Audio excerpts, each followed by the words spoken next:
Hello, is my note visible to all of you? Hello, It's visible. It's visible. Yes, sir. it is visible. Okay, so let us start it. So in the first half, we have discussed about the discretization, and the outcome of discretization is the generation of a square and sparse matrix system. So whatever be the CFD problem, the ultimate objective of discretization is to generate a system of linear or linearized algebraic equations that will give rise to a sparse and square matrix equation system. Now, this matrix equation system, the solution is parts of linear algebra. It is no more part of CFD. So this can be solved by using direct method or by using iterative methods. So direct methods are having certain limitations for solving a large scale problem. When we are going for CFD calculations, we go for large number of equations. So number of equations, it can cross millions or it can cross even 1 crore. So it is very difficult for computers to handle these many equations and to give result in reliable time. So we prefer the iterative solution methods for solving large number of system of equations. So here I have just classified the differences between the direct methods and the iterative methods. In direct method, we get the solution. Suppose if I give the examples of direct methods, so the basic methods which you learned, suppose maybe in school also we learn some direct methods. Suppose this Gauss elimination method, this Jordan method, then this LU decomposition method, this Cholesky's method. These are the special cases. These are the examples of the Gauss elimination method. But the Gauss elimination method is the root of all direct methods. Every direct method is derived from the Gauss elimination method, and iterative methods, the elementary iterative methods are the Gauss-Seidel method and the Jacobi method. But in the present days, to get faster convergence of solutions, we use higher, better methods. Those methods are known as non-stationary iterative methods such as conjugate gradient method, biconjugate gradient method, or the GMRES method. So in the direct method, there is no concept of convergence. We take it as if we solve by using direct method in single step, it will give exact solution. In direct method, you see that if the matrix is Ax equals to B, our objective is to find out X equals to A inverse B. Okay. So if the matrix is, suppose I am telling, if the matrix is of size 10,000 by 10,000, so how will we take an inverse of a matrix of 10,000 by 10,000? It is practically not possible. So we go for the iterative methods, or if it is a direct method also, we don't take the direct inverse, we do it indirectly. So all the methods of solving Ax equals to B ultimately leads to taking indirectly the inverse of the coefficient matrix A and taking its product with the right hand side vector B. So I just repeat this definition of Ax equals to B system.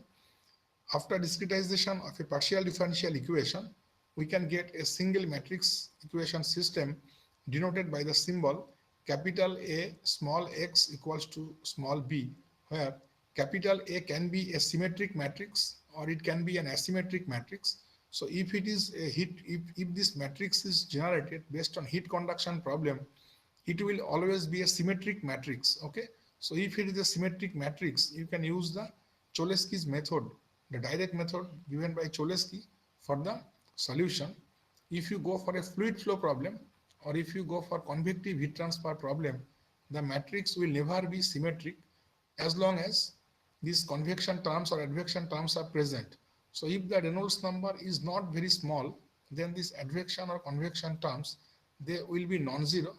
So in that case, your matrix will be always asymmetric because this convective operator or the advective operator, it is an asymmetric operator. Okay.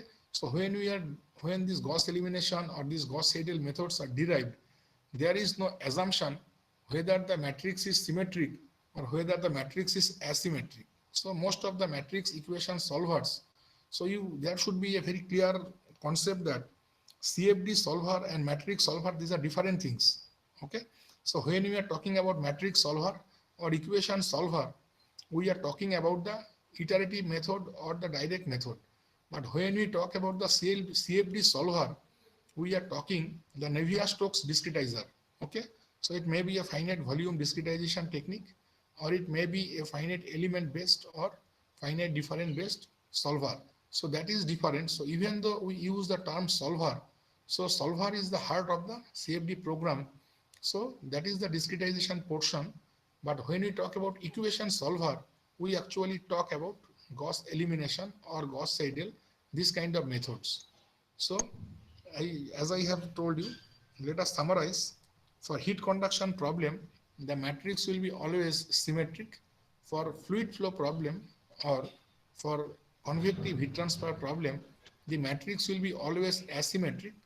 Most of the matrix equation solvers, they operate for symmetric or asymmetric matrices.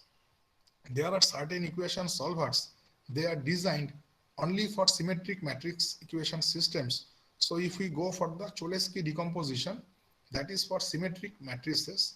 If you go for the biconjugate gradient method or GMRES iterative method, they are for the asymmetric matrices.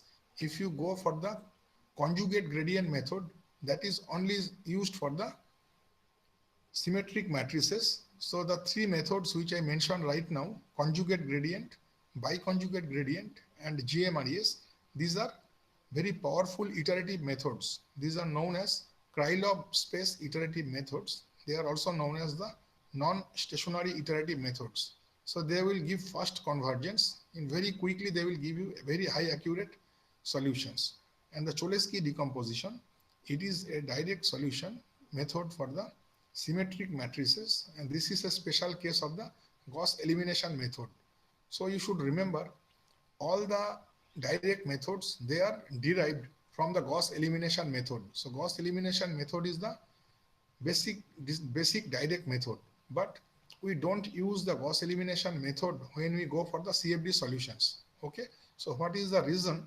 If you see the Gauss elimination method, it contains lots of multiplication and division steps.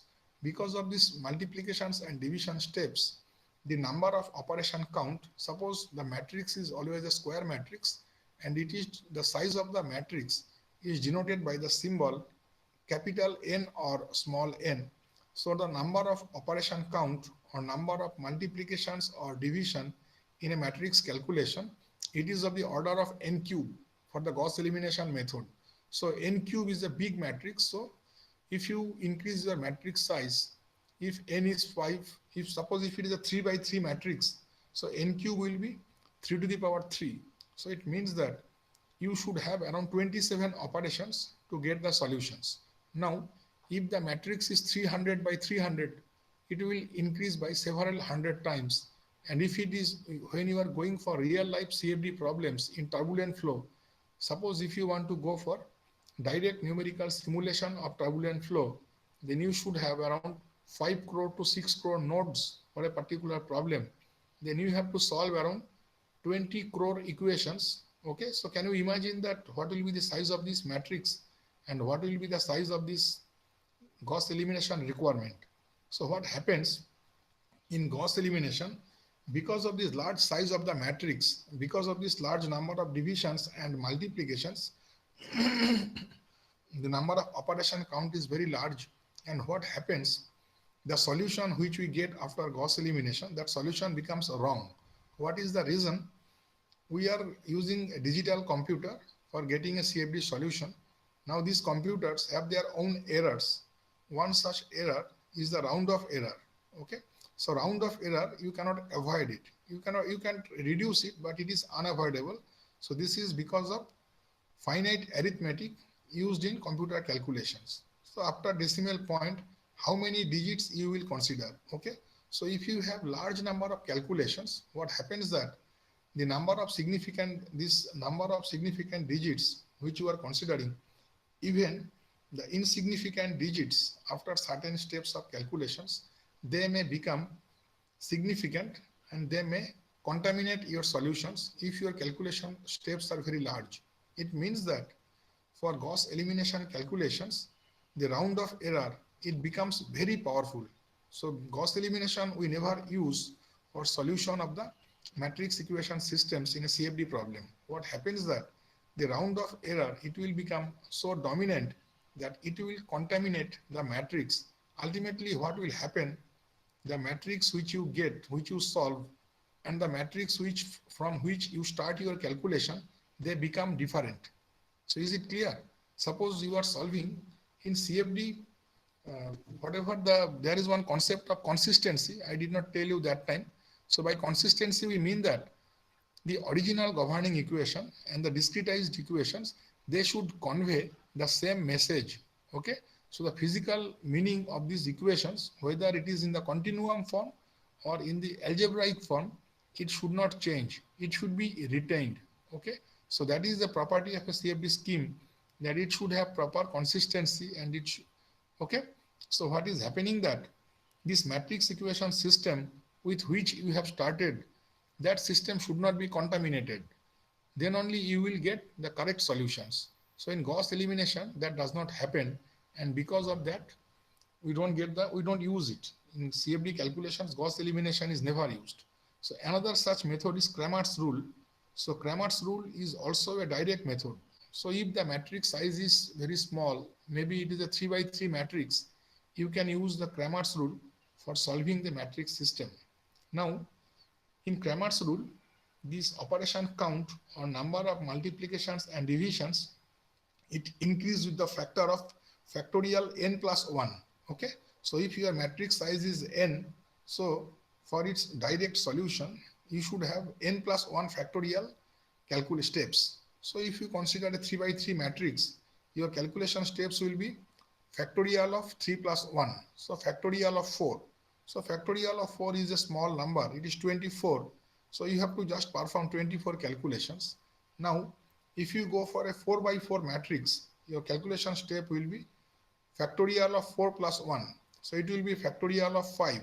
So it will be 120. So what is happening that if the matrix size is increasing by only one order, so large number of calculation steps are increasing. So if you increase, if you go for a 100 by 100 matrix, number of calculation steps will be large, impossibly large. So we cannot use the Cramer's rule for the direct solution of a CFD problem. Even for 10 by 10, I think it is very difficult to use the Cramer's rule. So that is not a considered method. So mostly we use the iterative methods and this Thomas algorithm, which we shall discuss in today's class. This is a direct method. This is a special case of the Gauss algorithm, this Gauss elimination method. In Thomas algorithm, we specifically solve it, the tridiagonal matrices. So when do a tridiagonal matrix system generate? If we solve a one-dimensional flow problem or one-dimensional heat conduction problem, then we can get, I have shown one matrix example in today's class, first half. So we showed that in the heat conduction through a rod in that problem, we got a 4 by 4 square matrix. The matrix was symmetric, it was sparse, it was banded, and it was also tri-diagonal. Tri means 3. So it had 3 diagonals. So it had one main diagonal, it had one super diagonal, and it had one sub diagonal. Okay. So this matrix you can solve by Gauss elimination method. You can also solve by Gauss-Seidel method. You can solve by Thomas algorithm. So if you use Gauss elimination method, your operation count will be n cube by, it will be of the order of n cube. So if you use the iterative method, you will get quick solution. And if you use Thomas algorithm for this particular problem, your operation count will be of the order of n. So operation count will be very small. So because of that, all the tridiagonal matrix problems, these are solved by using Thomas algorithm, but you can use Gauss-Seidel also. It will also give you correct result. And then if you are having a two-dimensional problem, what we do? We use line by line method. So this two-dimensional problem, that the matrix generated by the two-dimensional problem, it is converted to two matrices, not two matrices, it is split into two steps in line by line approach. So as if we are applying this tridiagonal matrix algorithm or TDMA once in the x direction, once in the y direction. Okay, so we convert that we convert the two-dimensional problem into two equivalent one-dimensional problem. If it is a one-dimensional problem, then it is acting as it will give you a tridiagonal matrix. So using the tridiagonal matrix two times, you can solve also the two-dimensional problem where we get a pentadiagonal matrix system. Similarly, if you think of three-dimensional problems, in three-dimensional problems, the central difference discretization, it will give a septadiagonal matrix, a matrix with 7 diagonals. So you can use Thomas algorithm three times. By applying it three times, also you can solve the you can get the solution. Okay. So the summary of Thomas algorithm, the preliminary things are that it is a direct method. It is a very efficient method. It is giving solutions in n time steps, in n operation counts, or in minimum operation counts, and it is mainly used for one-dimensional problems, but we can use it also for the two and three-dimensional problems. So before starting Thomas algorithm, we shall discuss the Gauss elimination method. So understanding the Gauss elimination method, it will be very helpful to analyze the use of the Thomas algorithm. So before doing that, we just specify the differences between the direct methods and the iterative methods. Okay, so this I have listed here. So in direct method, solution is obtained in single step, in one step. Okay, so ultimately all that plus minus everything, it is equivalent to one global step. And if you go for iterative methods, the word iterative itself, it means repetition. Okay, iterative means you have to do it continuously until convergence. So it is a repetitive step. This is a difference. So it is a multi-step problem. Then if we use a direct method, the problem is with the memory requirement. So we don't use it for the large systems, large system of matrices. So if the matrix size is large, or if the problem is having so many nodes, if it is on a fine mesh, very fine mesh, we generally don't use the direct method. We go for the iterative method. So then using the parallel processing is difficult for the direct solvers, but parallel processing is comparatively easier for the iterative methods. For direct methods, we don't need any initial guess. If you remember the steps of Gauss elimination, in Gauss elimination, there is no concept of initial guess. But in iterative methods, to start the calculation, your initial guess is compulsory. Okay. So for the unknowns, you have to give an initial guess. So 0 is the most popular trivial initial guess. So your initial guess can be 0. So with 0, your solutions will converge. So your accuracy of the solution, it is also a function of the initial guess. So if the initial guess is poor, then your solutions, you may not even get solution. Okay, so it may even diverge. So initial guess is important, and it is based on our experience. Generally, we put that 0 is a proper initial guess. Okay. In direct method, there is no concept of convergence. Whatever the solutions we are getting after completion of the calculations, that is the converged solution. Okay. So, but iterative methods, this convergence is very important. Unless you get the convergence, you will have to continue it. Okay. So like this, there are so many differences. So these are the main differences we have specified. And here I have mentioned that if you go for the Gauss elimination method, it is of the order of n cube. So precisely, it is actually of the order of n cube by 3. So n is the size of the matrix, square matrix. Okay. And then in Cramer's rule, the operation count is of the order of n plus 1. So we never use it. And in Thomas algorithm, the operation count is of the order of n.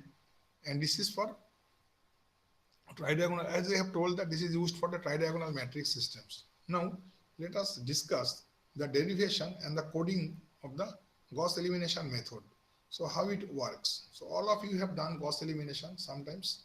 So let us consider one matrix equation system AX equals to B, where A is the coefficient matrix. It is a square matrix of size n by n. X is the unknown vector, which is of size n by 1. And B is the known right-hand side vector. Okay. So this is known as the RHS vector, which is a vector known from the boundary conditions or from the source terms. Okay. So all the known things, when we discretize the equation, what we do? We keep all the unknown terms in the left hand side and all the known terms we shift to the right hand side. Okay. So this B must be a known quantity.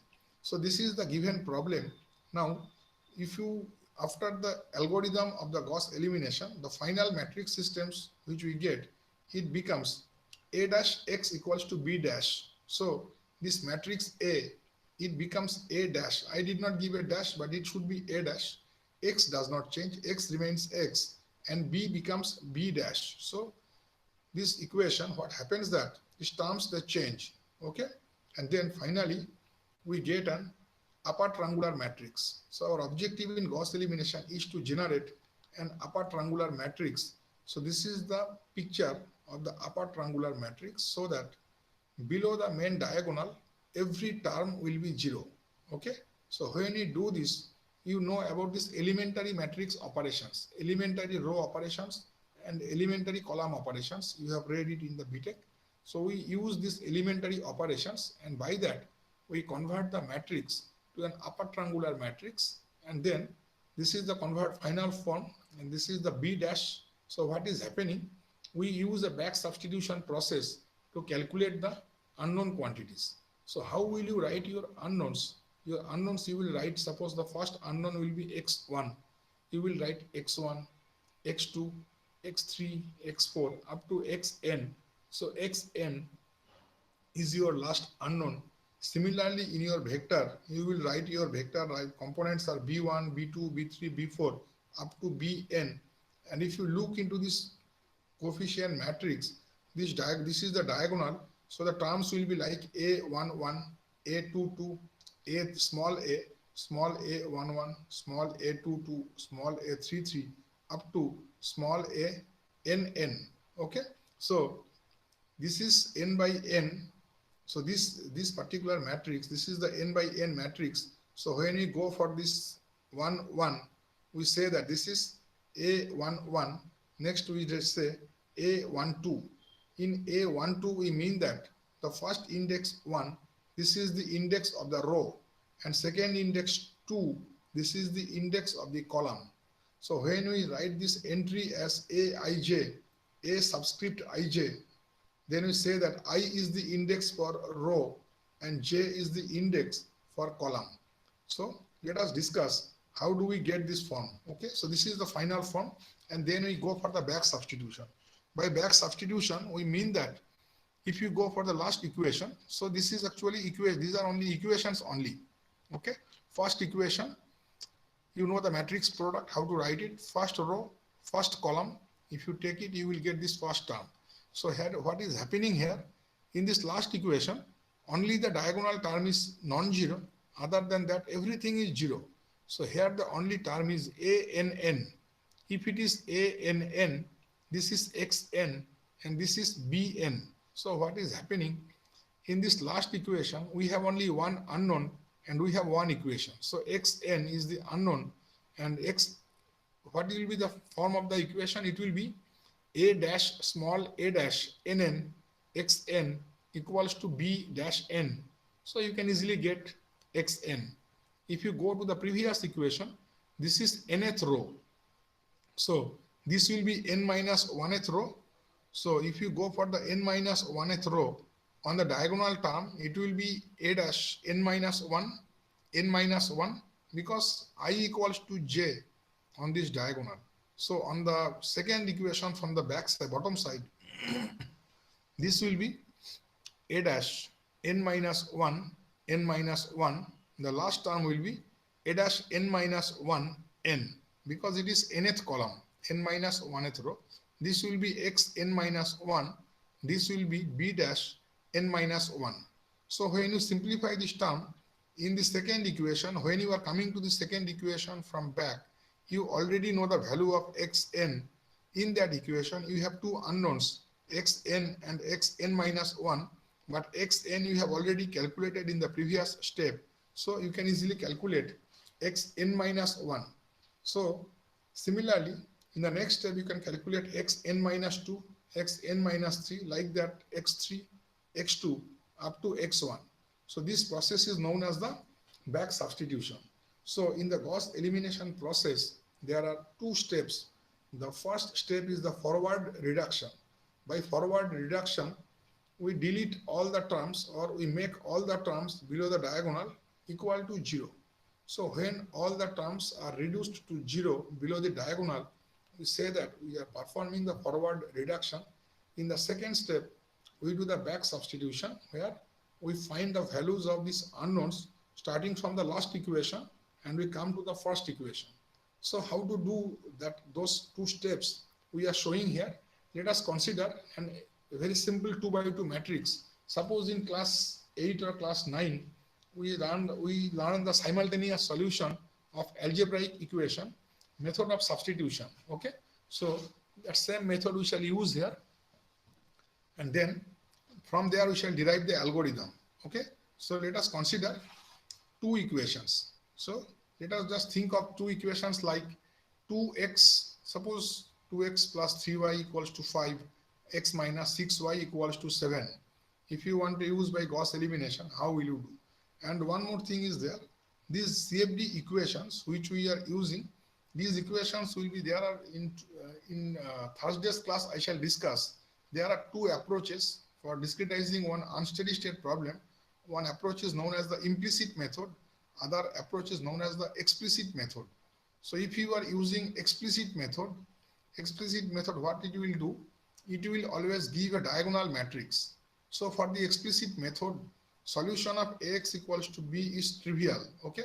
So if it happens that in this matrix, your all terms are 0 other than the diagonal, then suppose if you see in this case itself, so if it happens that A12 is 0 and A21 is 0, and you have to calculate T1 and T2, then it is very simple.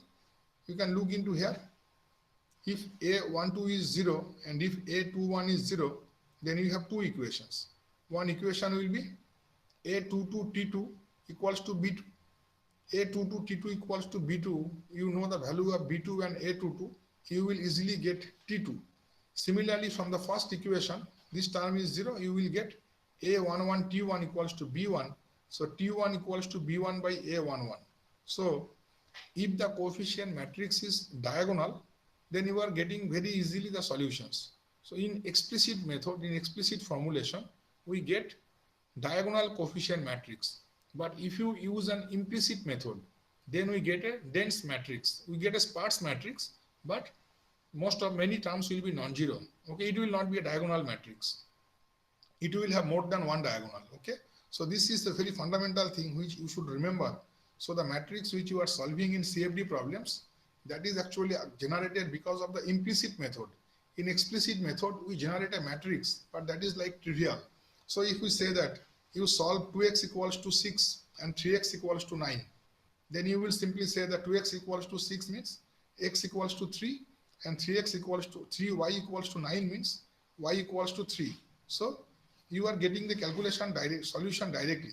But if I tell you that 2x plus 5y equals to 7 and 3x minus 9y equals to 3, then you have to perform some calculations. So in the second case, you have to do more calculations. So when we are doing this, we say that we are using this implicit method. So in implicit method, we are generating the matrix, and all the equations, they are simultaneous equations. Okay, so they are coupled equations. So this is a big difference with the explicit matrix and the implicit matrix. In explicit matrix, these equations are independent of each other. If they are independent of each other, then we say that they are not coupled. If these equations are coupled or simultaneous, then what will happen? Every unknown in unknowns of one equation will be present as unknown of the other equations. Okay, so my point is that if you see these equations 1 and 2, your unknowns are T1 and T2. Okay, only these things you have to find out. Now T1 and T2 both are present in both the equations. Okay, so when it happens, then we say that yes, we are using simultaneous equations, or we are solving coupled equations. But if it happens that in this equation this portion is absent. Suppose in this equation A12 is 0, so the first equation will only contain T1 as the unknown, and if in equation 2, if A21 it is 0, in case it is 0, then this will have only one term in the left hand side, A22 T2 equals to B2. So first equation will only contain T1, second equation will only contain T2. So what is happening that you have one equation, one unknown, then it is because of this explicit method. So in implicit method, what will happen, in every equation you will have more than one unknown. So this is the background of CFD matrices, that the matrices that are generated by CFD, those they are outcomes of the implicit method. Okay, so whatever the matrix we shall solve now, that is generated because of implicit space discretization, implicit time discretization. Okay, now let us consider an example of a 2 by 2 matrix system. So this is the matrix system, this is 2 by 2 matrix, and T1 T2 are the unknown. We write this in the linear algebraic equation format. So first equation, it will come from these terms and these terms. So it is giving, this is the first equation and this is the second equation. Okay, the second equation is this thing. Now if you compare with this equation, if you compare with this thing, our goal is to get an upper triangular matrix. Okay, so if you want to make this matrix upper triangular, this term has to be 0. Then this will be the diagonal term, this will be upper diagonal term. So it means that for a 2 by 2 matrix system, this A21 term, if you make it 0, then it is then you say that yes, forward reduction process is over. To do that, you have to make this term 0. Okay, so this coefficient of T1, it has to be 0 in the second equation. Okay, so this term we have to make 0. So let us see what we did. To do that, you multiply this first equation with this quantity and multiply this first equation. Okay, if you have same terms here and same term here, then they can cancel out. We have done like that only. So we have multiplied this first equation with A21. Okay, so multiply the first equation with A21 and multiply the second equation with A11. Then this will be A21 A11. This will also be A21 A11. Then this term will be cancelled out and that will be your new equation 2. Because we need the equation 2, it will be lower triangular. It will give you the upper triangular matrix. So in new equation 2, this is your old or original equation 2. In your new equation 2, this term will be 0. So to get the new equation 2, what we are doing, this old equation 2 minus this multiplication of A21 with equation 1, we are doing it here. So if you see here, this particular step, A11 into equation 2. So this is equation 2, A21, A11 T1 plus A11 A22 T2 equals to B2 A11. So this is original equation 2 into this coefficient minus equation 1 into coefficient of T1 in equation 2. So this is, you multiply with this quantity, multiply with A21, this equation 1. So we are finding here same terms for the first term, and then we are getting that A21 into A12, A21 A12 T2 and A21 into B1, A21 into B1. Now this term, if you subtract this term will be cancelled out. Okay, so this will be your new equation 2 because we want that this term will be 0. So this term we want to make it 0. Now it was you want it in A22, but now it is not A22. This is your new equation 2 here. You are getting A11 A22 minus A21 A12. Okay, so this portion, it is coming here, equals to into T2 equals to upper minus lower. Okay, so A11 B2 minus A21 B1. Now this term, this is modified term. So we want A22 T2 equals to B2, But what we are getting, it is not now A22, it is different from A22. Okay, so it is coming A22 dash T2, it has become A22 dash T2 equals to B2 dash. Okay, this has been modified, but we want that it should be like A22. So what is happening that this A22 dash, it is corrected A22. It means that if we modify, if we add or something with A22, we get A22 dash. Similarly, if we add or subtract something from B2 or to B2, we get B2 dash. Okay, so that we have found out. So since our objective is to write this equation in this format, A22 T2 equals to B2, so we need A22 T2, okay? To do that, we have to divide it with the coefficient of A22. We want that.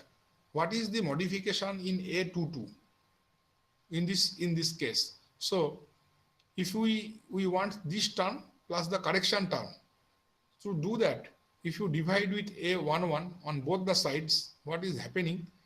We are getting A22 if you divide it, so by A11, so A22 minus A21 by A11 into A12. Okay, this term divided by A11 into T2 equals to, this will be cancelled out, A11, so it will be B2 minus A21 by A11 into B1. So your original, you want that A22 T2 will be equals to B2. Now you are getting A22 plus correction or minus correction. This is the correction term. A22 plus correction into T2 equals to B2 plus correction. Okay. By that, you are getting the upper triangular matrix. Now, if you know these values are given, yes, suppose these values are given, maybe this is 3, this is 5, this is minus 2, this is 7, this is 1, this is 9. Suppose if these values are given, then you know this quantity you can easily calculate. You can calculate it. Suppose it is 10. After simplification, it may be 10.5 T2, and after putting these values, it may be 11.3. So you will get the value of T2. Now, if you know T2, you will simply go here. You will put the value of T2.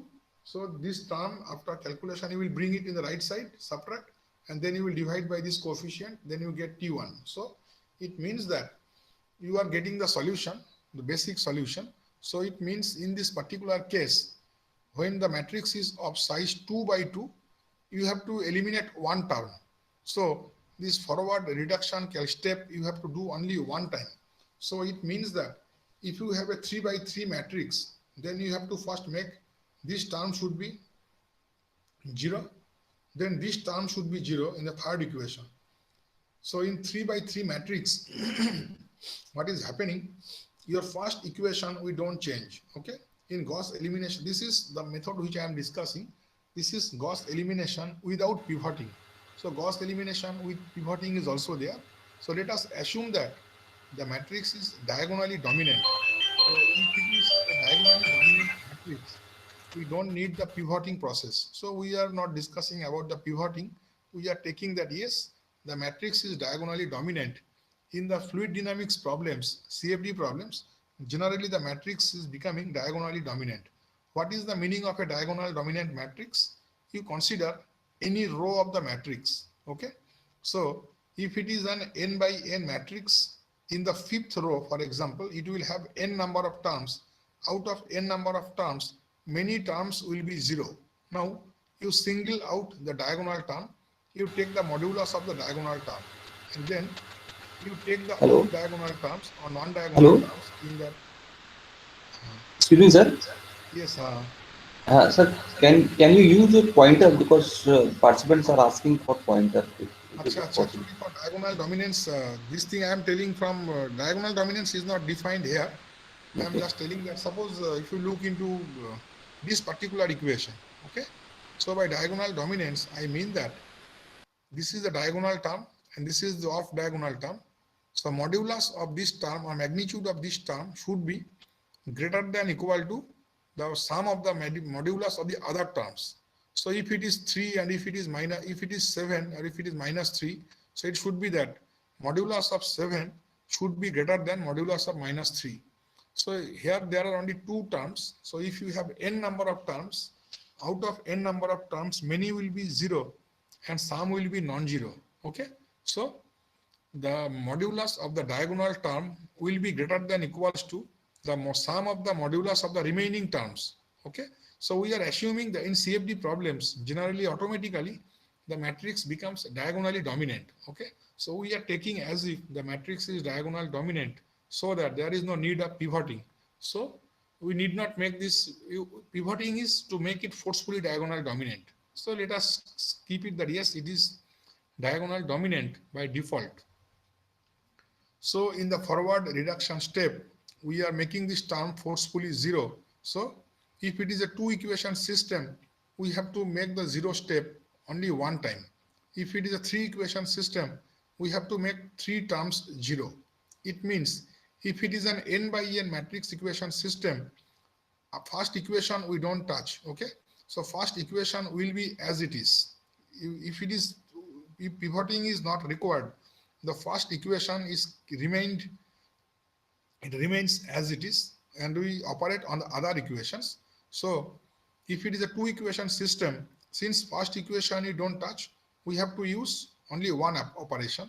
If we have n by n system, first equation is as it is, so we have to make forward reduction for n minus 1 equations. So we have to, for every equation there is one step. Okay. So for every reduction of making 0, there is one step. So for n minus 1 equations, there will be n minus 1 step. So now we shall try to generalize it. So what is happening? This is our A22 dash and this is our B2 dash. Okay, now we shall try to make an algorithm. So this is our new Aij and this was our old Aij. This A22, this was our old Aij and this is A22 dash. This is our new Aij. So old new Ij equals to old Ij minus modified term, this correction term. So in the correction term, the diagonal of the previous equation, it is coming at the bottom. So this is the diagonal term of the previous equation. When we are dealing with the second equation, diagonal of the first equation, it is coming at the bottom. It is coming on the bottom, on the left hand side also, in the right hand side also. So let us just generalize it that it is A22, but it can be A57, it can be A32, or it can be A19, 20, anything. It can be, the matrix can be of any size. Okay, here you have taken diagonal term.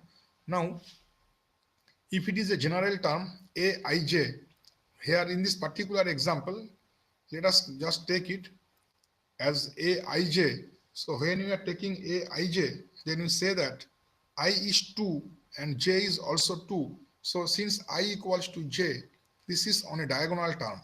I is the index for row and j is the index for the column. I have mentioned it here. I is the index for the row. So this is for the second row and second column term. So A22, this is the second row and second column. So it is here. Okay. Now the steps we are showing that for the second equation, there is only one operation. Okay. Since we are handling only one forward operation. So number of operation, we denote it by K. So how many operations we are performing? So only one operation is there. So here, this is Aij, A22. So 2 is I and 2 is j. So this is the new term. So this is the A dash. I did not put the dash. So this is actually A dash 22.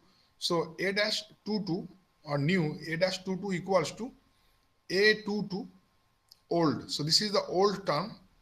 So I is 2, j is 2, I is 2, j is 2, ij minus this minus I is 2.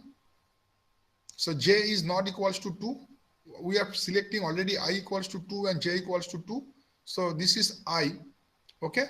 So at which step? Only one step we are getting. First step. So this step index is k. So this will be AIK. Okay, so here this term is coming as AIK.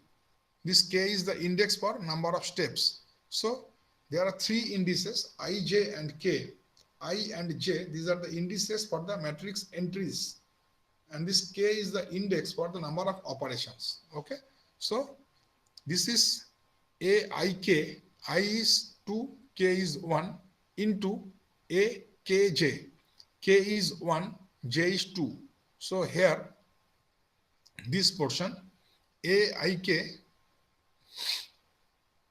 correction term, AIK into AKJ divided by AKK.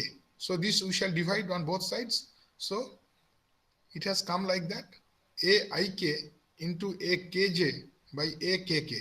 So if you see here, okay, so AIK, AKJ and AKK.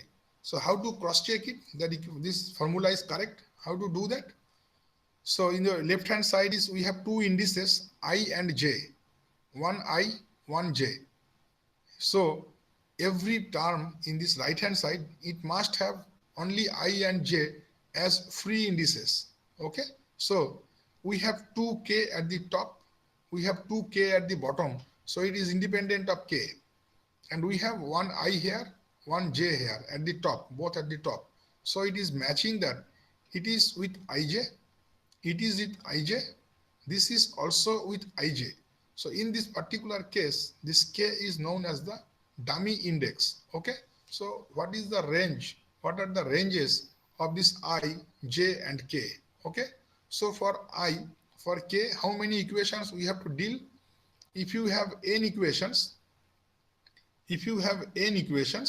you have to keep the first equation constant and you have to change the n minus 1 equations.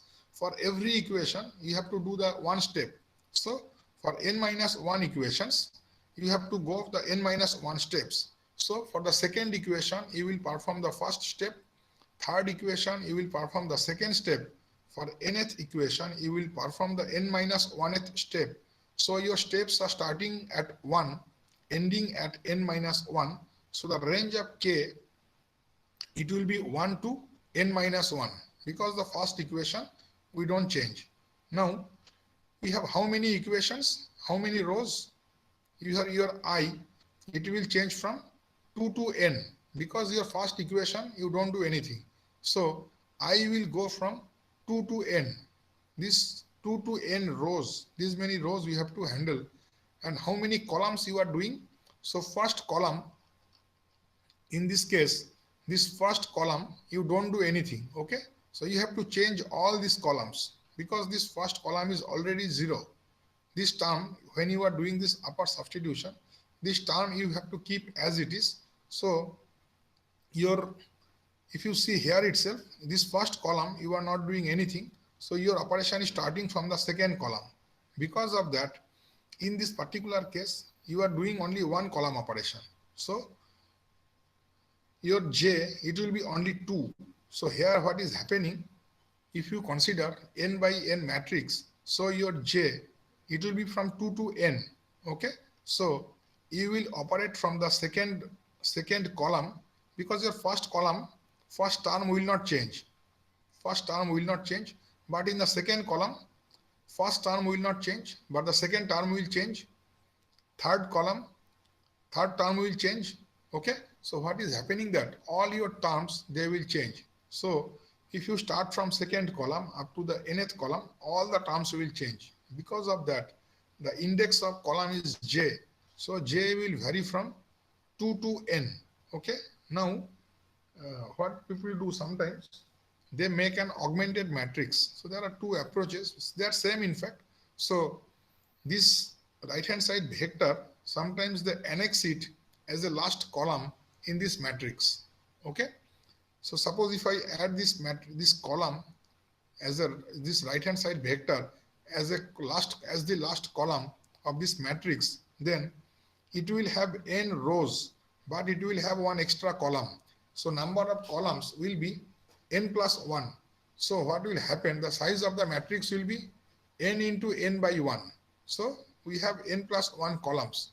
So this matrix is known as the augmented matrix. So when you do the coding or when you do solve it, we can use the augmented matrix. So if it is augmented matrix, then the j will vary from 2 to n plus 1. But if you don't use augmented matrix, it will be simply 2 to n. So here in this particular class, we have taken it as an augmented matrix so that here this is the picture of the augmented matrix. This is not 0, this is wrong, but these things are okay. So this is original matrix, and by augmented matrix what we do, this vector b you add as a column here. So your column, number of column, it was n, initially it was n, now it has become n plus 1. Okay, so j will vary from 2 to n plus 1.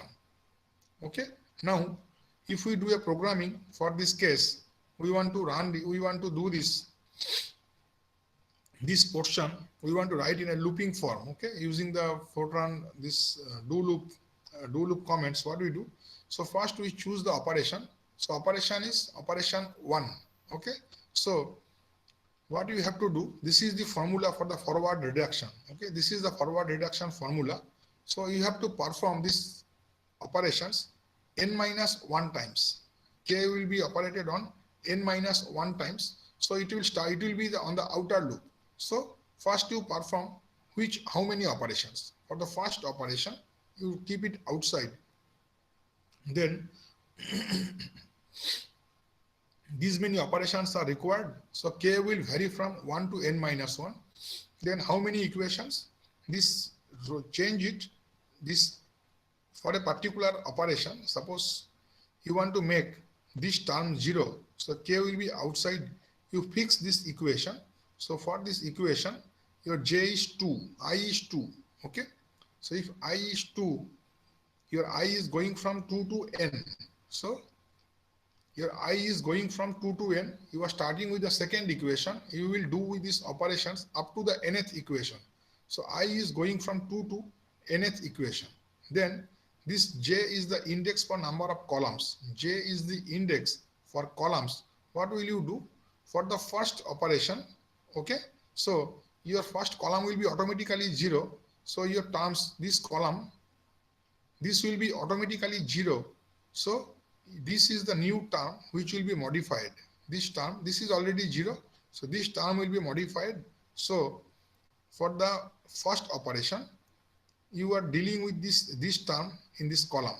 So for this column, when you consider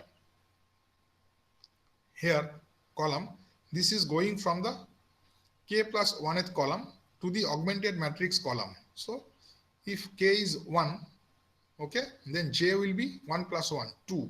So if you are calculating for the second row, so if you understand the step, in the first operation, you calculate the second row. Okay, so let us consider our n is 2 by 2. So in this particular problem, we are dealing with a 2 by 2 matrix. Okay, so we have only one operation. If we have only one operation, your k is only 1. So this term is 0. So you have only one operation, k equals to 1. It is also 1 because n is 2 and this j is 1 plus 1. Okay, and this is n plus 1. So it is 3. So this will be 2 and this will be 3 because of this augmented matrix. Okay, so this j, it will be k is 1. So j will be 1 plus 1. So j will be 2 to 3. So you have only one equation, that is equation 2. I is 2. So you see in the second equation, the I terms are coming with 2 here. 2, 2, 2. Aij. I is 2, j is 1. I is 2, j is 2. J is per column, I is per row. So if you consider this particular case, 2 by 2 matrix, what is happening that it will match. So it will be k equals to 1, n equals to 2. So I will be 2 and j will be a single step case. J will be from 2 to 3. So you are getting a to ij. So I is to a22. A22 new equals to a22 old. This is the old value. I equals to 2, j equals to 2 minus aik, a21 into akj. A12 by AKK, A11. So the same thing which we wrote here. Okay. So it is matching. So in this way, we generate the upper triangular matrix. So once we perform this operation, this is the pseudo program, pseudo code for the forward reduction.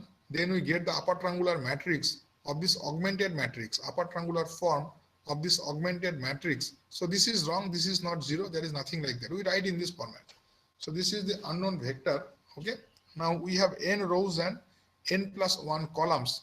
So the first row we don't change. It is as it is. So this is the right hand side vector whose first term is same. All other terms have changed. So this is the last equation. This last equation will be a dash nn. And this term coming from b, this will be a dash. This is a dash. Okay. It is a dash. Dash n plus 1. If you go to the previous equation, then this is the diagonal. So this term and this term, they must be same. So this is, we are marking the columns here. This is nth column. Okay. This is n minus 1th column. This is n plus 1th column. So if you see here, nth row, index n, nth column, n plus 1th column. This is n minus 1th row, n minus 1th column. So a n minus 1, a n minus 1. N minus 1th row, nth column. A dash, n my all are dash, other than the first row. A dash n minus 1, n. Here, a dash n minus 1, n plus 1. Okay. So from here, we can easily do the back substitution and we can get the unknowns from Tn to Tn minus 1 to Tn minus 2 up to T2 and then T1. So now this matrix we shall write in the equation form. In individual equations, we shall show it for two equations, the last equation and the last before equations. We can then, similar to this, we can give one more small program for the back substitution. Okay. So the last equation will look like this. This is the last equation diagonal term. It has become a has become a dash. So this is a diagonal term. So this is nn, last equation. And this is the augmented matrix last term in the row. So a dash, nth row, n plus 1th column. So directly you are getting it. Tn will come right hand side by coefficient. So you are getting it from the nth unknown. Now, if you go to the previous equation, just this equation. For finding Tn minus 1 will be here. Okay. So if you write that equation, we are getting here this term a dash n minus 1 into Tn minus 1, a dash n minus 1 into Tn minus 1 plus a dash n minus 1 n into Tn plus a dash n minus 1 n into Tn equals to this right hand side vector in the second equation from back side. So this is a dash n minus 1th row, n plus 1th column. So from here, this is already calculated in the previous step. You know the value. Okay. So this is a known term now. Since you have calculated this, you already know. So this has become a known term. Now what we do in such CFD problems, we always shift the known terms in the right hand side and unknown terms we keep in the left hand side. So this is the unknown term, this we have to calculate. So we are doing like that only. This term minus this already known term divided by this coefficient will give you Tn minus 1. So here we are getting this formula. So our objective is to generate the standard formula. To do that, we have gone for one more equation, n minus 2th equation. Okay. So we tried something here, but okay, we have gone one more equation. We showed it to generalize it formula. Okay. So this is for equation n minus 2. Now, if we go for n minus 1, if we go for the third equation from back side. So if we consider one equation even above that, so that equation, it will start from n minus 2 row and n minus 1 column. So this is the equation n minus 2 row, n minus 2 column all will be dash. Okay, so a dash n minus 2 n minus 2, so this will be t n minus 2, and then we have t n minus 1 and t n, so this is n minus 2th row, n minus 1th column. Okay, so what we are doing, we are taking the third equation from the back side, diagonal term, next term, next term, and we have one coefficient term here, known term, and this will be t n minus 2, third row, third from the bottom. Then we have already calculated t n minus 1 and t n, we are substituting them to the right side. Okay, and this is the expression for t n minus 2.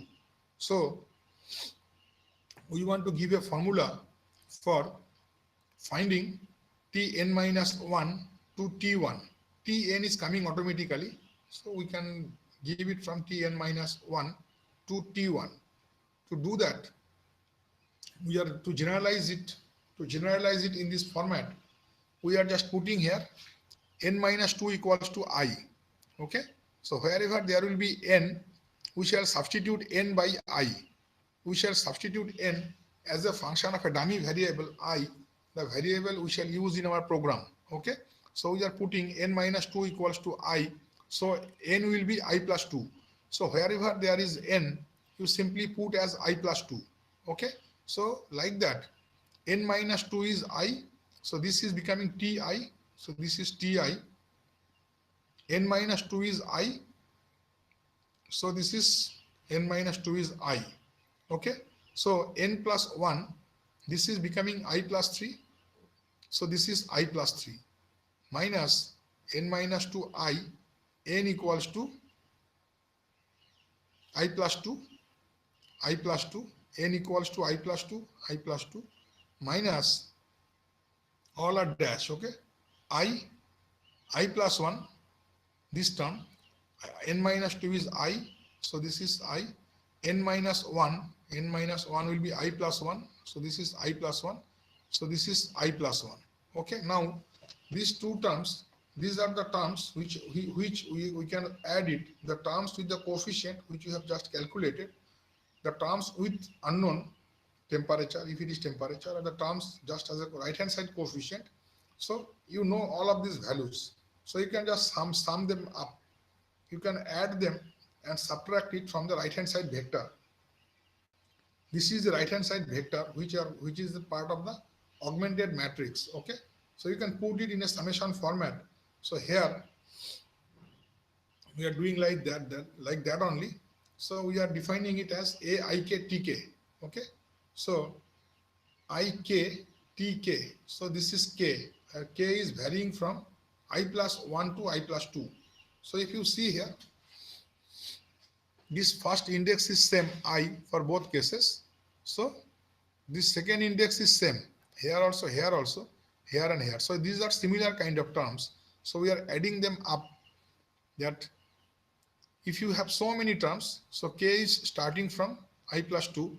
So from the third equation from back side, you are getting I plus 2.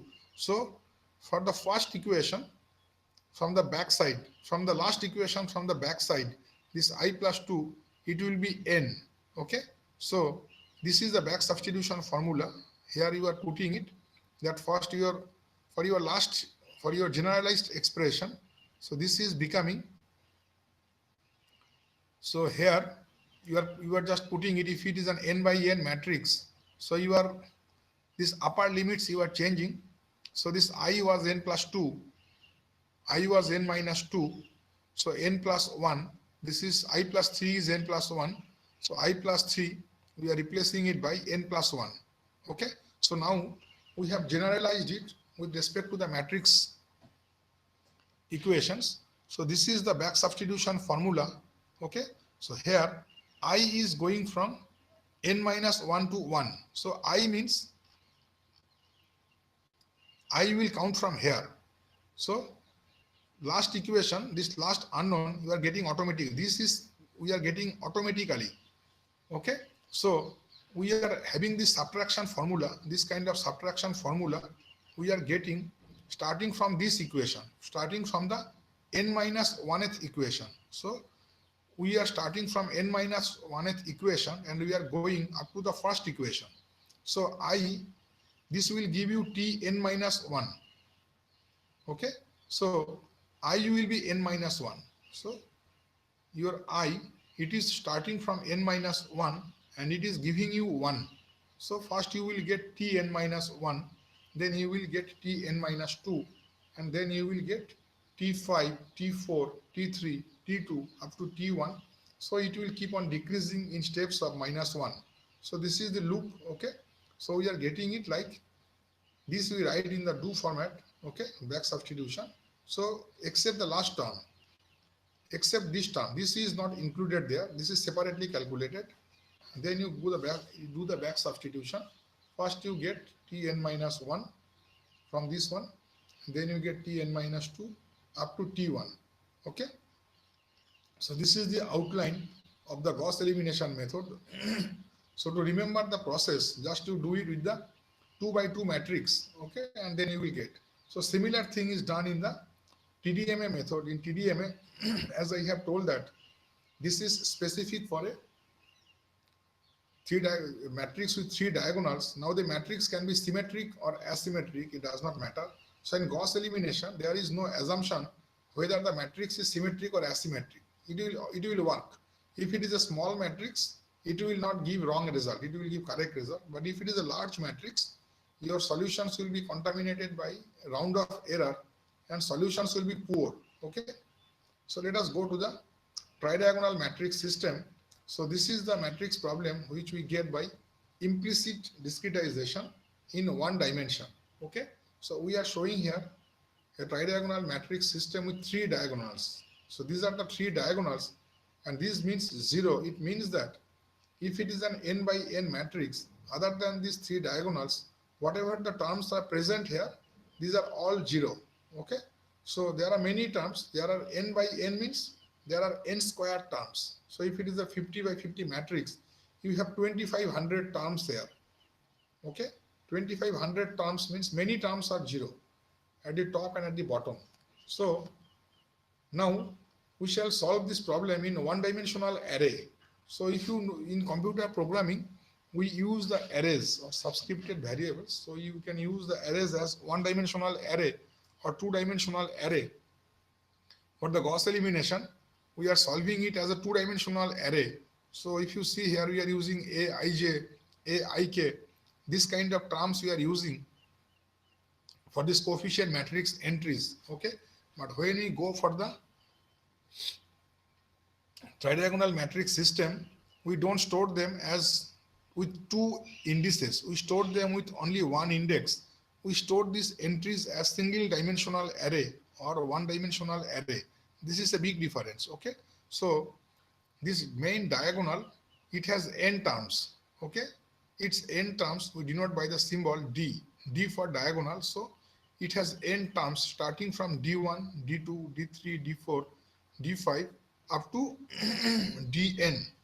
This is the super diagonal. This is denoted by the symbol small a. So here we don't write d11 or d22 or dnn.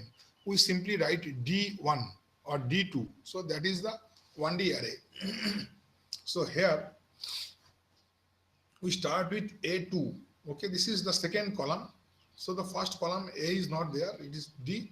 So in the second column, the j is 2, I is 1, j is 2, but we store it as an one-dimensional array. So this will be a2, a3, a4 up to an. If we come for the b, the lower diagonal, so this starts with the first column, it ends one column before. So this will be b1. So this is the difference you see. This is starting with d1. This is also starting with b1, but this is not starting with a1. So this is starting with second column. So this will be a2. It is ending at n. So this will be an. But this is ending one column before. So this will be bn minus 1.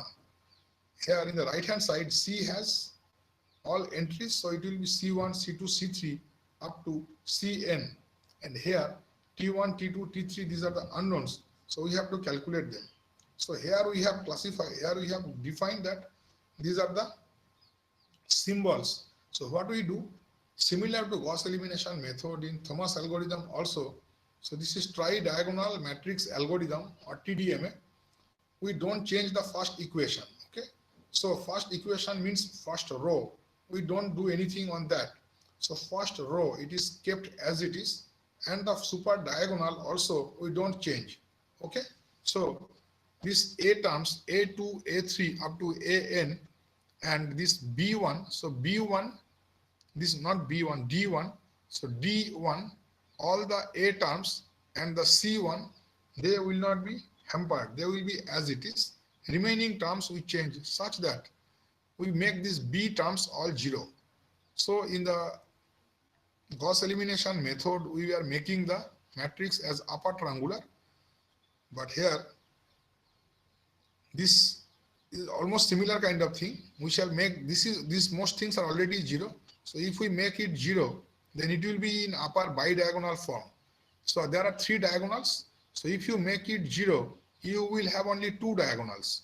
So if you have 2 diagonals, the new format will be upper bidiagonal. Okay. So in Thomas algorithm, what we do? So A2, A3, A4, A5, they don't change. All B terms, they will be converted to 0. And these D terms, other than D1, everything will change. So you will get D1, D2 dash, D3 dash, D4 dash up to Dn dash.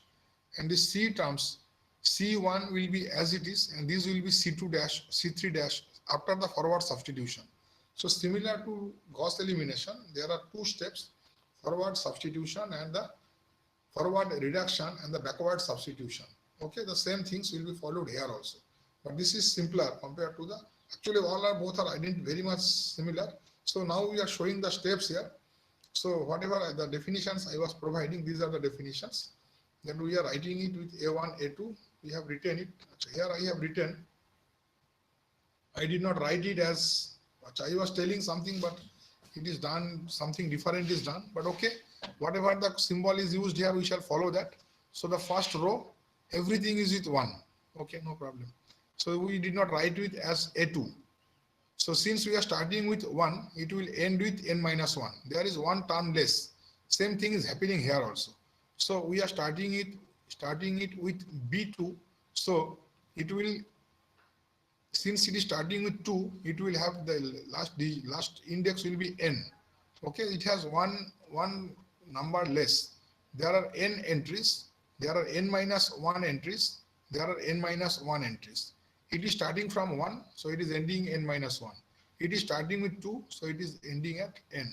And these are the coefficient, these are the known vector on the right hand side from the boundary conditions. What we do in this TDMA, as I have told you, that this A1, A2, A3 up to AN minus 1, they will not change. Okay, these are already 0. So now these terms will be all made 0. So there is everything 0, and D1 is same as it is. So D2 will be converted to D2 dash, D3 will be converted to D3 dash, and Dn will be converted to Dn dash. And then in the right hand side, C1 will not change. Okay, so other than C1, everything will change. So C2 will be C2 dash, C3 will be C3 dash, etc., etc. Now we consider the first 2 equations, this equation and this equation, and make this term 0, so that we can identify that what will be the correction in D2. So what is the relation between D2 and D2 dash, and what is the relation between C2 and C2 dash, that we have to find out. So there is a correction, so D2 dash will be D2 plus correction term, and C2 dash will be C2 plus correction term. So those correction terms we have to calculate. Okay, so to do that, first we are writing the first equation. Okay, so this is the first equation: D1 T1 plus A1 T2 equals to C1. D1 T1 plus A1 T2 equals to C1. This is the first equation. If you go for the second equation, it will be B2 T1 plus D2 T2 plus A2 T3 equals to C2. Okay, so we are getting like that. So you are understanding, I think these are all in the same row. Okay, it is looking inclined, but this is on the same row. Okay, So this row is same. So now our objective is that this term, because in the final version this term is 0, so b2 dash will be 0. This is b2, but here it is, when if you write it as b2 dash, so b2 dash is 0, so this term does not exist. It means in the second modified equation, after modification, the coefficient of t1, it will be 0. So the coefficient of t1, we have to make it 0. So in the similar way, like the way we did in the Gauss elimination, what we have to do, with this quantity you multiply this equation, and with this quantity you multiply this equation. So multiply equation 1 with b2 and multiply equation 2 with d1. Okay, now this equation we don't touch. So after multiplication, whatever you get, you do something, whatever you get, that will be your new equation 2, because this equation only we want to change, not this one. So whatever we are getting here, the new equation will be your updated equation 2.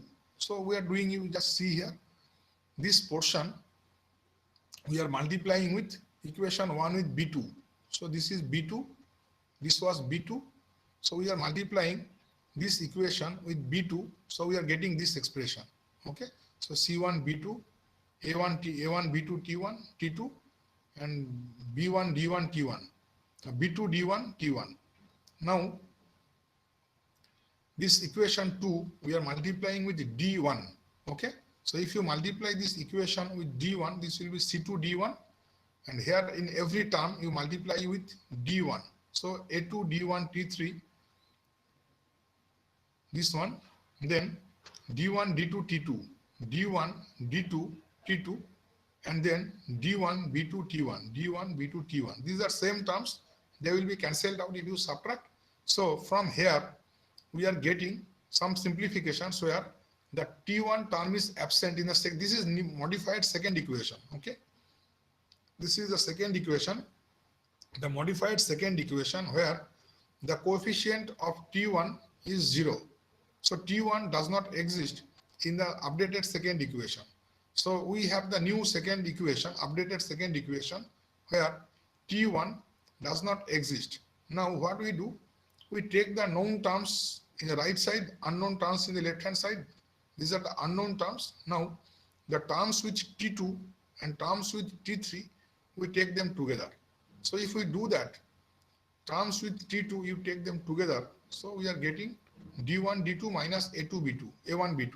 So d1 d2 minus a1 b2 into t2 plus whatever it is there with t3, t3 equals to c2 d1 minus c1 b2, c2 d1 minus c1 b2. Now this is the modified equation 2, where our equation 2 should be, if you make it 0, equation 2 should be t2 d2, suppose it will be t2 d2 dash, okay, or you can say d2 dash t2 plus a2 t3 equals to c2 dash. So I repeat this portion, our new equation after modification, it should be like d2 dash t2 plus a2 t3 equals to c2 dash. Okay, so it means that whatever we are getting with the product with the coefficient as a coefficient of t2, that is actually d2 dash. So this quantity, this is d2 dash, but we want to represent it as a correction of d2.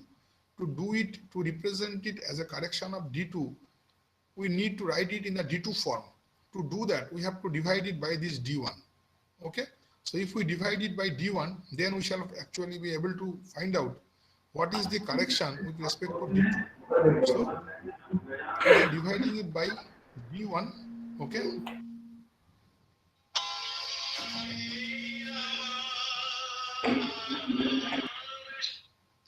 hello Professor Purohit.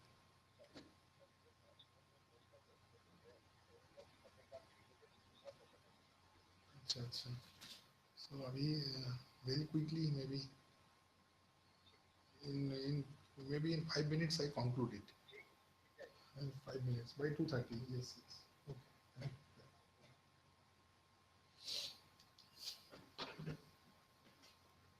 Okay, so what we are doing here, if we want to find it, represent it as a correction with D2, we are dividing by D1 on all the sides. So we are getting here D2 minus A1 B2 by D1 into T2 plus A2 T3, and also this A2 will not change. Okay, so if you see here, we have told it that it should be always A2 only. So with the coefficient for T3, the coefficient must be A2. To do that, it must be A2 only. So we had to divide with D1. We had divided by D1 on both the sides, and this is the final form. Okay, so this is the correction for diagonal term. This is the correction for the right hand side, and the super diagonal term, this is not changed. Okay, so this is the format that D2 dash T2 plus A2 T3 equals to C2 dash. Now what is D2 dash? This is D2 dash, and this is C2 dash. So in the same way, by mathematical induction, we can calculate D3 dash, D4 dash, C3 dash, C4 dash. Okay, so we are correct. We are getting it that here by looking into by observing this result, D2 dash equals to D2 minus B2 into A1 by D1. So D3 dash by induction, D3 dash, the new term will be old term minus correction. So this 2 will be 3, this 1 will be 2, this 1 will be 2. When it is 2, these are 1. Okay, so and now this D2 is a different D2. So this will be D2 dash. So I forgot to put the dash. So this will be because D1 is constant. D1 is not changed. D1 is remaining as D1, but D2, D3 all are changing with D2 dash, D3 dash. So this is now generalized as DI dash equals to DI minus BI into AI minus 1, DI minus. This is 3. This is 3 minus 1. So if this is I, this will be I minus 1. Same thing we are doing for the right hand side vector by induction. So Ci dash equals to Ci minus, this is not a minus, Ci minus Bi into C dash I minus 1 by C dash I minus 1 by D dash I minus 1. Okay, so like that we are generating the upper bidiagonal matrix. So terms are changing, and this upper diagonal term is, the super diagonal term is not changed. So we have to do the back substitution. So from the last equation, only one unknown for one term. So we are getting Tn as Cn dash by Dn dash. Okay. So if we consider just the previous equation, so D dash n minus 1, Tn minus 1. So D dash, this is, there is some writing mistake here actually. This will be, acha, I think this is, we are considering, okay, it is correct, We have not considered the second equation. We have considered the third equation from the back side. This is the third equation. We have skipped the second equation. We wrote the last equation, then directly we went to the third equation. So D dash n minus 2 into Tn minus 2 plus an minus 2 into Tn minus 1 equals to C dash n minus 2. So from here we are giving Tn minus 2. Okay. Similarly, we are giving a generalized formula for calculating this, all the Ti's. Okay. So I is going from n minus 1. In the steps of minus 1, it is going up to 1. So one example problem we have shown here. So this, in the first half itself, we have shown this matrix problem. So this is the matrix generated. Okay. So this is the matrix. This is a known quantity. Now we just identify what is D1, D2, B1, B2, A1, C1, C2, etc., etc. So from in this problem, we are finding all the values. Okay. So this will be D1, this will be A1, this will be B1, and this will be D4, this will be C1, C2, C3, C4. Then using these formulas, हम लोग जो software का था हमारा जो है extension वाला, it is almost और over. अभी याद आए नहीं है, तो हम लोग जो है कहाँ पे पहुंचे हैं अभी? D4 dash, C2 dash, C3 dash, C4 dash. Okay. So by this we calculate these new values. So only you have to remember that D1 will not change, but D2 dash onwards, everything will change. So these are calculated by using the recurrence formula. Then you get the upper bidiagonal matrix. Then you do the back substitution, and you get the temperature values. Okay, so these are the final solutions. And then we are plotting this temperature and it like that. So I took more time here. Okay. So I think you have understood the steps. So let us end here. Uh-huh. Let us close this session here. So since we discussed Gauss elimination, also it took some more time. So the steps are very similar. So okay, Professor Tiwari, I think then I Hello. can proceed. Hello.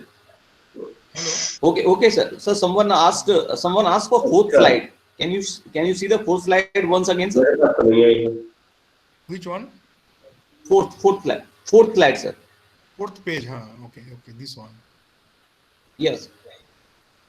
वो क्या कर रहे हैं Mr. Ayush Pandey, you can see it. क्यों ले रहे हैं? So he is asking about coding. Coding is done on अभी मैं बुलाया था इसलिए आपका भी जो है कोई बैठा था which platform?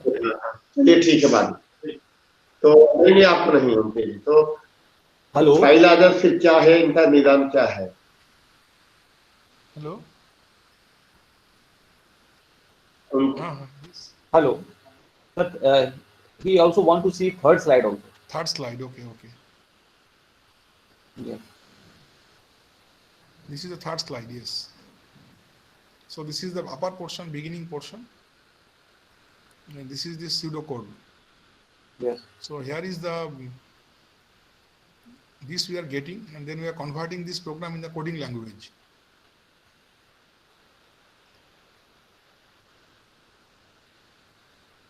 So this is the main step that when we derive it, this is the main step that we eliminate this bottom term, this term. So when we do this thing, it becomes upper triangular matrix for a 2 by 2 matrix. Then how does this term change? How does this coefficient? It should be A2T2. Now A22T2. Now it has become A22-T2. So what is the correction term? So this is the correction term. Then we have to get what is the correction in the right hand side. And then we have to identify these indices in terms of I and J. So one index, this index 1, this is connected with the number of steps. So this is a 2 by 2 matrix. So this will be a single step problem. So for that, this K is becoming 1. This is for the outer operation, this outer loop. Like that. Okay, sir. Anyone want to ask any query? No one. So thank you so much, sir. Yes. Thank you. So on Thursday, I shall discuss this solution of the heat Yes, transfer and flow equations. So on Thursday, you have another lecture of trigonal matrix using Thomas algorithm. So now I would like to invite Professor Shailin Sinha sir to conclude this session, please. Shailin Sinha sir. Hello. Yes, sir. Thank you again. Thank you. I want to propose this vote of thanks to Dr. Subhankar Sen, is the assistant professor at IIT ISM Dhanbad. I am very thankful to Professor Sen for spending his valuable time with us and enlighten us for the knowledge about the computational fluid dynamics. And as we all know that it is a COVID situation and we are doing this online session, actually, I want to say the second session, what taken by the Dr. Steen, it is the best thing what he can do. It is just like hands-on practice. In the online mode, it is the best hands-on practice you can say, and very clearly he explained all the things, how we will do the metrics and all those things.